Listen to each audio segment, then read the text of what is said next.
નમસ્કાર મિત્રો દેવુભાઈ આહિર અને બીજા આહિર સમાજના ભાઈઓ જે અમીરભાઈ બારાડીનો વિરોધ કરી રહ્યા છે તેમાં આ ભાઈએ તેમને વળતો જવાબ આપ્યો છે. હું તમને એ વિડીયો બતાવું એના પહેલા જો તમે આપણી ચેનલમાં નવા આવ્યા હો તો ચેનલને સબસ્ક્રાઇબ કરી દેજો અને વિડીયોને લાઇક કરી દેજો. તો મિત્રો તે વિડીયો જોઈ લો.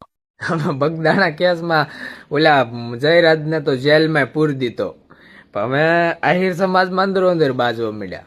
અમીર બારાડીએ જે પરસોત્તમભાઈ સોલંકીના હીરાભાઈ સોલંકીના વખાણ કર્યા ને એમાં ભાઈ ડખો થયો. હવે એનો સમાજ એના ક્રિએટરો હામાં પડ્યા કે હોય તું મોફી મોગ નગર તમે સમાજમાં સ્વીકારશું નહીં.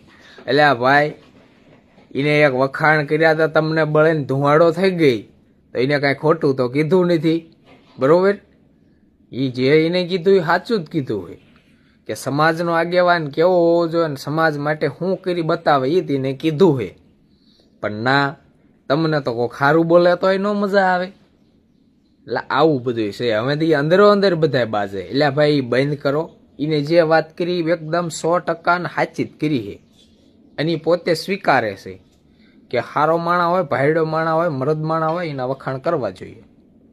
જય કોળી સમાજ, જય માનતા હતા. જાજુ કંઈ કેવું નથી. નવા હોય તો પેજને ફોલો કરી લો, નકર આ વિડીયોને શેર. તો મિત્રો તમે વિડીયો તો પૂરો જોઈ લીધો હશે. તેમાં આ ભાઈ એવું કહી રહ્યા છે કે પેલા જયરાજ આહિરને તો જેલ થઈ ગઈ, પણ હવે અંદર જે આહિર સમાજના જે ક્રિએટરો છે તે અંદર જ બાંધવા માંડ્યા છે. આજે અમીર બારાડીએ જે પરસોત્તમભાઈ અને હીરાભાઈના જે વખાણ કર્યા છે એમાં તેમના અમુક જે ક્રિએટરો છે એમની બળી ઉઠી છે. એટલે એ આ ભાઈનો વિરોધ કરી રહ્યા છે ને એવું કહે છે કે તું સમાજમાં નથી, તને સમાજમાંથી બહાર કાઢી દેવામાં આવ્યો છે. અને આ ભાઈ એવું પણ કહી રહ્યા છે કે અમીરભાઈએ જે વાત કરી એ સાચી જ કીધી છે કે સમાજનો આગેવાન કેવો હોવો જોઈએ અને સમાજ માટે આગેવાન શું કરી કે એવો હોવો જોઈએ. જે પણ કહ્યું એ ભાઈએ સાચું જ કહ્યું છે. એટલે તમે અંદર બાજવાનું બંધ કરી દો. અને જે અમીર બારાડીએ જે વાત કરી એ 100% વાત સાચી જ કરી છે. અમીર બારાડી પોતે જ સ્વીકારે છે જે મર્દ માણસ હોય અને જે સારો વ્યક્તિ હોય એના વખાણ કરવા જ પડે. એ બધું આ ભાઈ કહી રહ્યા છે. તો આ ભાઈ વિશે મિત્રો તમારું શું કહેવું છે તે તમે જરૂરથી કોમેન્ટ કરજો. અને જો તમે આપણી ચેનલમાં નવા આવ્યા હો તો ચેનલને સબસ્ક્રાઇબ કરી દેજો અને વિડીયોને લાઇક કરી દેજો.